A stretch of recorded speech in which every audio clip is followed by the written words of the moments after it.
Hi guys, Kate here for my Nonfiction November TBR. Nonfiction November is a readathon hosted by Gemma from Nonfic Books and Olive from A Book Olive. And I have to tell you, up until about a week ago, I still had no interest whatsoever in participating in Nonfiction November yet another year. But after seeing I started watching a couple people I'm subscribed to put up their TBRs, and I thought, you know what, maybe, surely, there's got to be nonfiction out there that I could actually really enjoy. And so I started watching lots of TBRs and people who had similar taste to me and getting really excited about Nonfiction November. So I have more books than I'll be able to get to, so I think what I'm going to prioritize are the audiobooks that are going to expire. Try to get those finished beforehand, and the books that I have from the library that are new nonfiction and will probably have holds on them by the time my checkout time is done, then I'll try to finish those. And the other ones that most likely won't have holds on them, I will try to get to after those ones. So one that I actually have already finished, and it was one that I picked up at the library and was just very intrigued by it, and that is Over the Hills and Far Away, The Life of Beatrix Potter. And this was such a thoroughly enjoyable read. I've decided a great way to dip my toes in when I want to read a biography is just read a very short biography. So yeah, this was around 230 pages, so I still felt that I got a good picture of her life, but I didn't feel bogged down in the writing, and maybe as I continue to explore the depths of nonfiction, I will be willing to take on bigger works more frequently. But this was just a great way to start off Nonfiction November. I had a couple books that I started and I wasn't really feeling them, and as soon as I picked this one up, I was so engaged. So yes, really enjoyable, and yeah, so this is a TBR. I'm not going to try to do too many, summaries.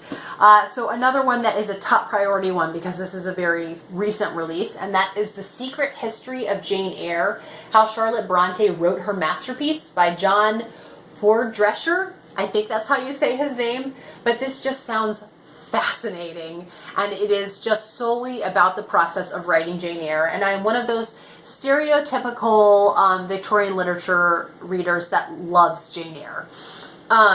So I really couldn't be more interested in reading this, and when I was in the library browsing, within the first couple paragraphs, I was very gripped by this.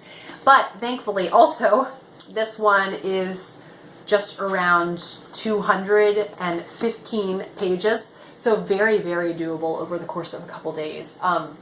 Yeah, I'm really excited to get to this. Yeah, just like I said, just the process of her writing Jane Eyre and kind of how her personal life really impacted the plot and just different things happening in it. Okay, so then another top priority one, because this is also a new release and it will probably have a hold on it, is Jane Austen at Home, a biography by Lucy Worsley. This is one that Gemma from Nonfic Books put on her Nonfiction November TBR, and I really do love me some Jane Austen. So this is one that is longer, so hopefully it's just compelling enough. The only experience I have with Lucy Worsley is watching her documentary on murder mysteries, which was really fascinating. But I don't think I'd want to read it because there's a little bit too much true crime in it for me. So it was just a little bit too scary, I think, for me to read a book. So this is, oh, I forget though in nonfiction how long the bibliography is. 328 pages. So still, compared to some of the Victorian books that I read last month, it's very, very short. So we'll see. I've never read her writing, but I know I'm very, very interested in Jane Austen. Okay, then I wanted some very literary nonfiction also. I thought that might be a route for me to go about. And it's not that I never read nonfiction. I think this year I've read around 5, but I just I get kind of apprehensive about reading it, I guess. Anyhow, I wanted one, I was searching around on Goodreads for one that was like The Shepherd's Life by James Rebanks, about the man who is a shepherd in the Lake District, and it's just one of my favorite books of all time. I loved it so much, and I heard about this, Sea Room, An Island Life in the Hebrides by Adam Nicholson. And it says, in 1937, Adam Nicholson's father answered a newspaper ad. Uninhabited islands for sale, Outer Hebrides, 600 acres, puffins and seals, apply. So he inherits these islands that his father then bought. And it just sounds really interesting. And I think the little bits that I've read, I think the writing is going to jive with me. So here's hoping that's one that I'll enjoy. Then an author I hadn't heard of before. I'm pretty sure she is a poet, and that is May Sarton. This is The House by the Sea, a journal, and many of her journals are published apparently. So she moves to York and is living in a house by the sea. And this is just her journal, her writings on the landscape around her, and just kind of her waxing eloquently about that. So one that I am excited about. So before, I have tried to find things just specifically about the mystery novel. Not true crime, because I'm too much of a wimp for that. But I think, I know my dad really enjoyed this. So P.D. James talking about detective fiction. And this is just P.D. James, I think, talking about why mystery lovers love mysteries. And so I think it's going to be very entertaining. This is a very short nugget of a book. It's not even 200 pages, but I think it should be really interesting. It says, in a perfect marriage of author and subject, P.D. James, one of the most widely admired writers of detective fiction at work today, gives us a personal, lively, illuminating exploration of the human appetite for mystery and mayhem, and one of those writers who have satisfied it. So she starts out going way back, talking about Dickens' Bleak House and Wilkie Collins' The Woman in White, and then talks about a lot of authors that I really like: Josephine Tey, Colin Dexter, and Dorothy Sayers. So yes, yeah, really looking forward to this. Then one that Olive from A Book Olive talked about and made sound really compelling, and Katie from Life Between Words then talked about it several months later, is The Soul of an Octopus, a surprising exploration into the wonder of consciousness. So I have never really thought the octopus to be a particularly appealing animal, but they just both made it sound so interesting, and I want to know more about octopuses, and I want to know like what was so compelling about this. This is by Cy Montgomery. So I also do have access to the audiobook, so if this is very literary, then I think an audiobook could be a good route to go. And then one I will be reading some more out of, but certainly not finishing, is The Letters of Mrs. Gaskell. So enjoyed reading snippets of this during Victober, and I want to read more. Elizabeth Gaskell, I think, is very much so a kindred spirit. Then this is just like a list of all the ones I'm interested in, or ones I have on my phone as audiobook. And the first is Consider the Fork by B. Wilson, and this is just kind of the history of cutlery and utensils, and sort of the different societies and types of people that have used utensils. So it just sounds really interesting. And then Dust Bowl by Donald Worcester. I find the Dust Bowl a really fascinating period in history and would love to learn more about it. That is an audiobook. Another audiobook is The Island of the Lost by Joan Druitt. This is about a particular island near New Zealand and an explorer that went there, I'm pretty sure in the Victorian era, and I think he came back several years later, and it's just about his time at this island, and it sounds really crazy and fantastical and surprising that it's nonfiction. Then there is Mind of the Raven by Bernd Heinrich. So taking a leaf out of Olive's book, I found this nonfiction about a bird. I don't really know much about the raven, and I would like to learn more, and this was an audiobook that was available, so if I can squeeze it in, that would be really fun. Then one that Gemma from Nonfic Books made sound really fun is The Long Weekend by Adrian Tinniswood, and I think it's basically about sort of upper middle class families in England in the period between the wars and finding solace in country houses during the weekend, during the long weekend. So it just sounds really interesting, fascinating period of history, and I want to learn more. Then one that sounds really fascinating is called The Suspicions of Mr. Witcher by Kate Summersdale. Now this is about a Victorian murder case that happened in a wealthy family's home in their estate.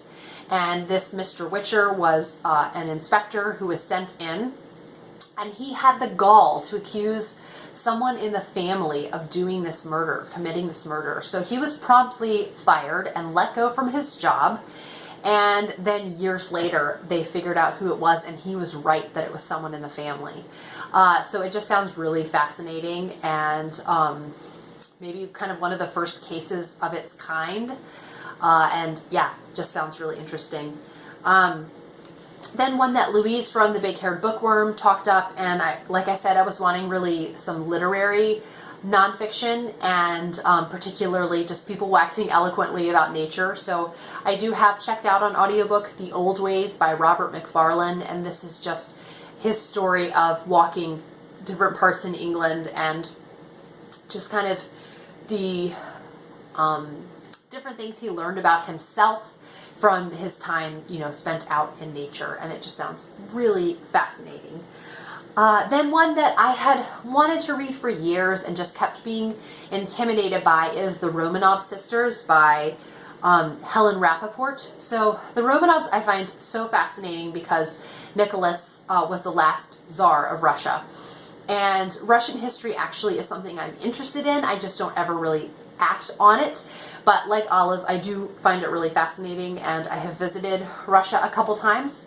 So I really do want to continue this. And I will say, you know, as soon, pretty much 15 minutes into the audiobook, I thought, okay, I think I can get really into this. And it's just been really interesting. And I just think it's fascinating, this family of girls, except for the one brother, just to see kind of what their lives were like. So I know it's going to have a very tragic ending, but I still want to read it. And then one that I am starting, but it will take me months and months and months to finish. But in case any of you do not know, it is the 500th anniversary of the Reformation, or more, the 500th anniversary of Martin Luther nailing the 95 Theses on the Wittenberg Castle. So as a Reformed person, as a Presbyterian, I'm very excited about this anniversary. I'm very passionate about the Reformation, and I want to know more about it. So I found this ginormous 800-page book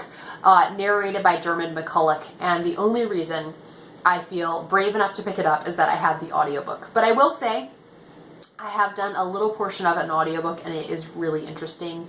I mean, I know about Martin Luther, I know about John Calvin, but I don't really know many of the other like main players, and also about the little many reformations that were happening and the Dutch Reformation. So Dermot McCulloch is an author who is, I mean, he's a church historian, and so he's written many books on the church. So I'm just very excited about the Reformation, and I thought what better way to celebrate than to read a ginormous book about it. And then lastly, one that I have checked out already, and hopefully I can fit it in this month, because Olive, then after I had it checked out, had it on her top 10 nonfiction books ever.